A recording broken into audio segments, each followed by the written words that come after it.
What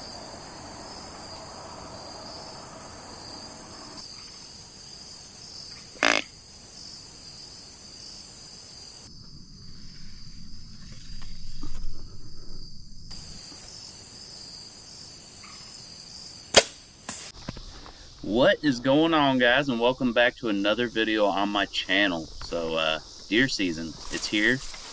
The bucks are starting to do the pre-rut thing a little bit, and I'm out. This is a river bottom hike-in hunt that I did. The footage from this is over a couple of different hunts, the deer footage I'm going to show you, but I had reservations about making this video. I don't want to spoil the end for you, but hunts don't always go the way you plan, and things happen. And they did in this, but I also want people to understand that bow hunting's bow hunting, and it's not all rainbows and butterflies, as I say in my other videos. And things happen, and you just have to learn from them and make do. I do shoot a buck in this video, but yeah, just follow along, and you'll see what happens here.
Alright, so now that I'm all set up, I'm going to show you guys some footage of some deer that I saw over these couple of hunts. Lots of activity considering how warm it's been, but I got 20 minutes or so of footage of this younger 8-point. I didn't want to take a shot at him, but I got some real good footage of him for about 20 minutes, and then a few little scrub bucks. But yeah, here's some footage.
Okay, so now it's time for the main event. So I was sitting there probably pretty close to 6 o'clock in the evening, and I could see a deer moving along the slough and some thick stuff to my left, and I could tell it was a buck. So I grunted once or twice, and it immediately changed directions and started coming right towards me. Then it came into this really thick brush out front left of me, and it stayed in there probably for 20 minutes or so. I could tell that it was a pretty decent buck, but I couldn't really get a good look at him. And then once he steps out, I decide that since I'm self-filming and he's not a terribly small buck, I decided I was going to take a shot.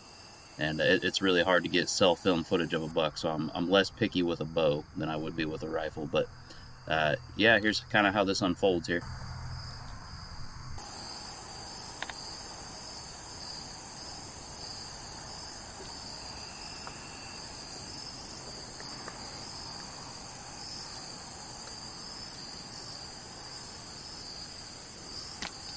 So what you're about to see here is this buck came into a position where I had to turn my camera to where I couldn't see my camera screen.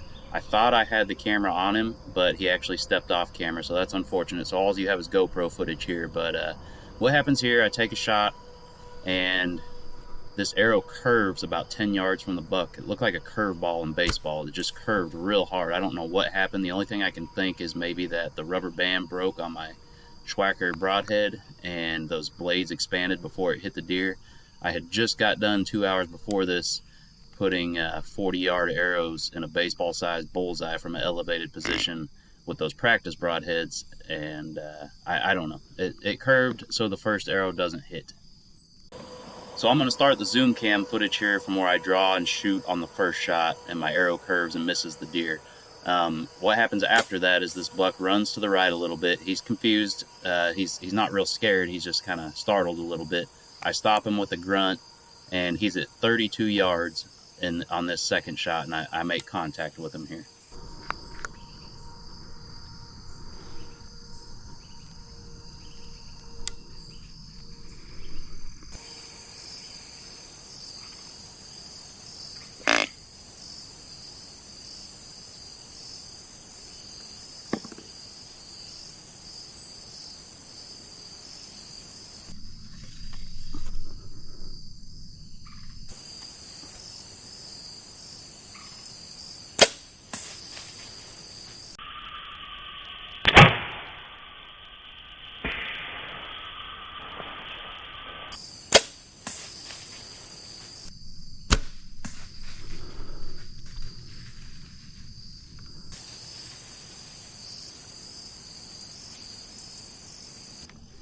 So watching the video, it's very hard to tell where the arrow hit. I rewatched and rewatched and rewatched the footage again, and it's just very difficult to tell. In person, I could tell that I probably hit about halfway up the torso height, and then just behind the sweet spot, probably 5 inches back. Probably those back ribs where the liver and stuff like that is. And I knew that right after the shot that I went a little too far back, so I decided I was going to climb down, sneak out, and get out of there for the night. I very briefly checked the point of impact for the arrow, but I do it very quietly, and then once I don't find the arrow, I get out of there for the night, and I decide I'm going to track this deer the next day. All right, guys, so it is the next morning. As you saw, I shot a buck last night. In person, the shot looked like it was maybe 5 inches too far back from where I wanted it to be. In person, I think that I got those back ribs that kind of protect the liver and stuff like that that are past the lungs, and maybe the back corner of the lungs or one of the lungs. So I decided pretty much immediately after the shot that I needed to give him the night, or at least go home and rewatch the footage. So it's been a long night. I rewatched the footage a lot. I made a high definition version of it that I could send to some friends. I sent it to a blood tracker that I know, and I sent it to several friends. Everyone's kind of on the same page that the shot was too far back. It's kind of hard to tell from that footage because the deer was in some brush and stuff like that, but I had a shooting lane and I took it. But the general consensus was to wait. It was in the 60s last night, so it was not cool. So after the shot last night, I heard the deer run. Well, I saw the deer run a little bit. He had his tail, his butt tucked in, kind of like a scared dog. Then after he disappeared out of my line of sight, I heard him slow down, and I could hear him walking through the tall grass, and then it went quiet. It sounded like less than 50 yards from where the point of impact was. So I'm hoping that he either expired or he bedded down. And I knew that he had gone quiet quickly, so I didn't want to make too much noise looking for that arrow. But my plan for today, this morning, I'm going to go to the point of impact. I still have a very good memory where that's at. I'm going to look for that arrow or any kind of indication of where he went. Hopefully, if there's gut material on it or anything like that, or dark red blood, I'll know it's liver or whatever. Who knows, maybe I hit an artery and he died right off the bat. It's just hard to tell. If you don't know, back out. But anyways, I'm gonna try and find that arrow and go to the point of impact, take the path of least resistance into the grassy field that he ran into, and hopefully come across him dead in a bed. And hopefully the coyotes didn't first. And there's all kind of factors here. So most importantly, stick around. Let's see if we can find this buck. Okay, so here I am back at the point of impact. I probably spent 20 minutes in this little area just looking for anything, looking for blood, hair, the arrow, anything. And I'm telling you, I found nothing. I spent a lot of time here, and eventually I just decided it's time to go out into the field that he ran into and just start taking the paths of least resistance and hoping that I run into him in a bed. I do find some of his footprints, I think, were his from where he ran out into the field, but I mean, that was it. Then I end up in the field where I start walking trails.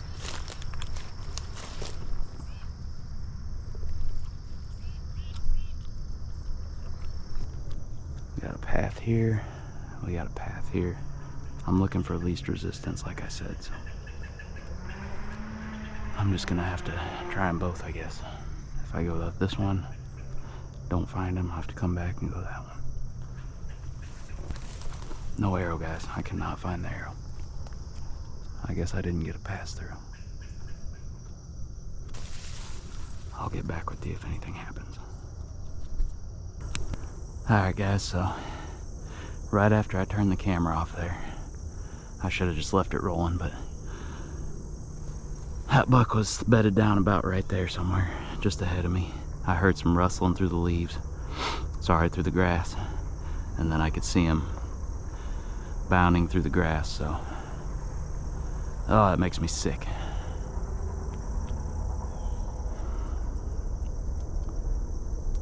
I'm just gonna stand here and collect myself for a minute because that hurts. That's painful.